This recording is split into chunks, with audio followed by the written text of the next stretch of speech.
Assalamualaikum warahmatullahi wabarakatuh. Di sini kami merupakan salah satu kelompok yang mengikuti lomba KBMK.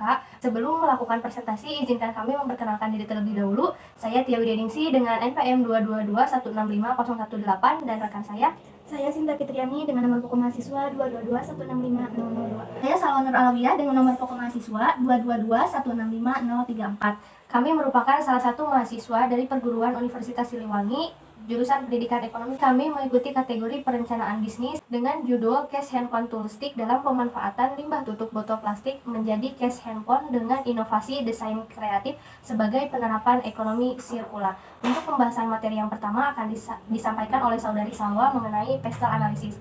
Yang pertama, ada faktor politik. Indonesia telah melaksanakan pemilu Pilpres tahun 2024 yang masih menjadi suatu kontradiktif di antara berbagai elemen masyarakat. Apabila situasi tersebut masih belum terpecahkan solusinya, maka dapat menyebabkan perkembangan suatu bisnis menjadi terganggu. Namun, di samping ancaman tersebut, politik dapat berdampak positif, di mana dengan penerapan kebijakan yang bisa menentukan kemajuan arah teknologi, sehingga hal tersebut menjadi suatu peluang di mana dalam proses pemasaran akan menjadi lebih mudah. Selanjutnya ada faktor ekonomi. Faktor ekonomi sangat berpengaruh terhadap keberlangsungan suatu bisnis. Hal tersebut juga berlaku pada bisnis kami. Apabila keadaan ekonomi Indonesia kuat, maka hal tersebut akan memberikan peluang karena ketika perekonomian Indonesia kuat, maka daya beli masyarakat akan meningkat.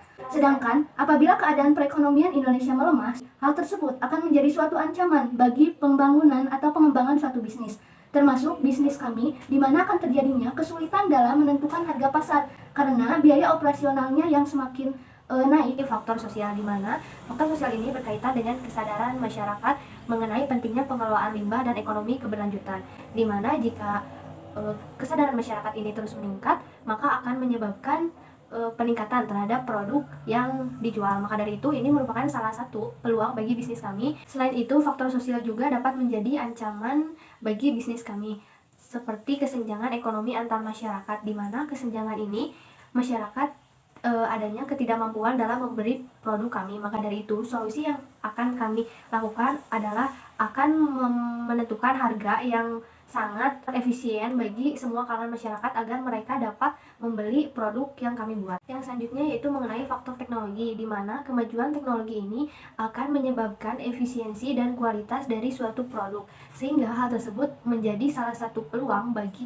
bisnis kami, karena bisnis kami ini akan menggunakan teknologi seperti mesin pencacah dan daur ulang. Selain mempunyai peluang, faktor teknologi juga dapat menjadi ancaman bagi bisnis kami. Salah satunya yaitu adanya peniruan produk atau barang. Dengan peniruan tersebut dapat mengganggu adanya nilai pasar. Selanjutnya yaitu faktor environment atau lingkungan. Penggunaan limbah plastik dari tutup botol sebagai bahan baku utama yang dapat membantu mengurangi pencemaran lingkungan. Maka dengan peluang ini dapat memberikan citra yang positif bagi produk dalam hal tanggung jawab terhadap lingkungan. Selain itu, daur ulang limbah tutup botol plastik dapat meningkatkan kesadaran masyarakat terhadap pentingnya mendaur ulang material yang telah digunakan sebelumnya, kemudian dimanfaatkan menjadi suatu barang yang berguna dan memiliki nilai ekonomis. Hal ini akan mempengaruhi keputusan pembelian konsumen dalam memilih produk case handphone. Akan tetapi, apabila proses pengolahan limbah tersebut tidak dikelola dengan baik, akan mengakibatkan menurunnya tingkat penjualan serta kehilangan kepercayaan konsumen. Untuk faktor selanjutnya yaitu faktor legal atau hukum. Pemerintah Indonesia sendiri telah mengeluarkan Undang-Undang Nomor 18 Tahun 2008 tentang pengelolaan sampah rumah dan sampah sejenis sampah rumah tangga. Kebijakan ini mengatur penanganan sampah sehingga bisnis yang menggunakan bahan baku limbah telah mendapatkan izin pemerintah. Hal tersebut dapat menjadi peluang yang baik bagi perusahaan. Kebijakan yang mendukung praktik daur ulang dapat membuka lebih banyak pasar untuk produk yang terbuat dari limbah botol plastik. Untuk selanjutnya mengenai profil pelanggan. Berdasarkan survei yang telah kami lakukan menggunakan kuesioner, kami mendapatkan suatu data mengenai profil pelanggan yang terbagi menjadi beberapa aspek, diantaranya yaitu yang pertama, customer job.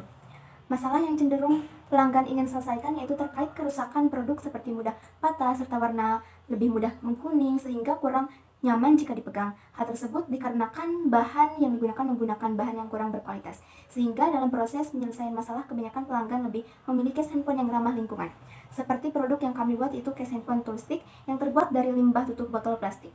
Untuk yang kedua yaitu paint.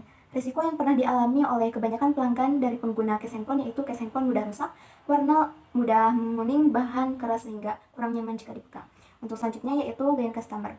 Manfaat yang diharapkan mengenai keinginan dari pelanggan yaitu mampu melindungi handphone dari benturan, goresan, dan case yang nyaman dipegang serta tidak terlalu tebal. Pembahasan yang selanjutnya yaitu mengenai produk dan jasa. Poin pertama mengenai pain relief. Untuk di poin ini, solusi yang kami berikan untuk menangani pengalaman negatif para pelanggan yaitu dengan menggunakan limbah tutup botol plastik sebagai bahan dasar dalam pembuatan case handphone, sehingga case handphone yang dihasilkan akan berkualitas dan juga bahannya itu akan tahan lama karena kami menggunakan resin pada proses produksinya. Untuk poin yang kedua ada gain creator. Gain creator ini membahas mengenai manfaat terhadap produk yang akan kita jual, yaitu case handphone yang terbuat dari pemanfaatan limbah tutup botol plastik. Diharapkan mereka mendapatkan pengalaman yang lebih baik, seperti memiliki case handphone yang lebih halus sehingga nyaman untuk dipegang, dan untuk bahannya itu lebih tahan lama karena menggunakan bahan yang berkualitas. Terakhir, poin yang ketiga yaitu offerings. Offering ini mengenai pemasaran langsung. Jadi kami melakukan pemasaran langsung ini dengan cara komunikasi personal, yaitu dua arah antara perusahaan atau antara kami dengan konsumen dalam memperkenalkan produk yang kami buat, yaitu produk case handphone toolstick dengan pemanfaatan limbah tutup botol plastik. Untuk selanjutnya yaitu mengenai rencana operasional, pemasaran, dan organisasi. Yang pertama ada rencana operasional yang terdiri dari alat dan bahan. Untuk alat yang pertama itu ada mesin pencecah plastik, ember, mesin cuci, wadah besar, dan oven. Dengan total harga yaitu Rp9.861.000. Untuk bahan habis pakai yaitu ada tutup botol plastik, amplas, resin, dan deterjen dengan total harga Rp1.395.000. Untuk yang ketiga yaitu ada total biaya produksi yaitu Rp11.256.000. Selanjutnya mengenai proses produksi. Yang pertama kita masukkan seluruh tutup botol ke dalam ember untuk kita sterilkan dengan menggunakan air ditambah deterjen. Kemudian jika sudah, kita saring dan tiriskan untuk dipindahkan ke dalam mesin cuci untuk tahap pembersihan selanjutnya. Jika selesai, maka untuk tahap selanjutnya yaitu tahap pengeringan, kita keringkan di bawah sinar matahari. Jika sudah kering, mari kita lelehkan ke dalam oven di suhu 270 derajat dan diamkan selama 30 menit. Jika sudah meleleh dengan sempurna, kita akan melakukan proses percetakan yang selanjutnya, yaitu dengan cetakan sesuai dengan jenis case handphone yang telah ada. Diamkan selama 10 menit sampai produk tersebut mengeras. Jika sudah mengeras, case handphone tersebut akan melalui tahap pengamplasan. Dan tahap yang terakhir yaitu tahap pemberian resin, yang mana tahap pemberian resin ini bertujuan untuk membuat produk tersebut menjadi lebih memiliki tampilan yang menarik karena akan terlihat mengkilat, dan itu merupakan salah satu inovasi dari kelompok kami. Selanjutnya mengenai strategi atau rencana pemasaran.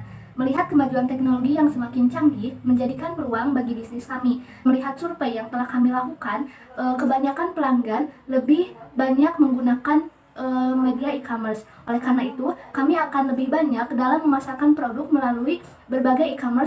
Kemudian, untuk rencana organisasinya, kami membutuhkan karyawan gitu dalam hal proses operasional bisnis kami. Selain itu, kami berencana membuat struktur organisasi dalam proses pengendalian setiap proses operasional bisnis kami. Adapun struktur organisasi yang kami susun adalah, pertama ada CEO sebagai pimpinan tertinggi yang dipegang oleh Tia Widyaningsih, kemudian ada COO yang dipegang oleh saya sendiri, Salwa Nur Alawiyah, kemudian ada CFO yang dipegang oleh Sinta Fitriani. Berdasarkan perhitungan yang telah kami lakukan mengenai pendapatan keuntungan, yaitu untuk pendapatan yang akan kami peroleh sebesar 30 juta per bulannya. Kemudian untuk keuntungan per periodenya yaitu sebesar 18.744.000. Kemudian untuk keuntungan per harinya sebesar 4.686.000, dan untuk keuntungan per harinya sebesar Rp669.000. Yang selanjutnya yaitu ada BEP, di mana BEP-nya sebesar 562. Artinya usaha ini tidak dikatakan rugi atau titik impasnya jika produk case handphone toolstick ini terjual sebanyak 562 pieces. Untuk selanjutnya yaitu mengenai aspek inovasi dan teknologi. Inovasi dari produk yang kami buat yaitu penambahan model case handphone menggunakan bentuk awan dengan desain grafis bertemakan galaksi. Sedangkan untuk aspek teknologi dalam pembuatan produk, kami menggunakan mesin penghancur daur ulang plastik. Selain itu, dalam proses pemasaran, kami menggunakan platform digital dan berbagai e-commerce sehingga memudahkan dalam menjangkau target pasar yang lebih luas. Sekian presentasi mengenai perencanaan bisnis dari kelompok kami. Mohon maaf bila ada kesalahan. Wassalamualaikum warahmatullahi wabarakatuh.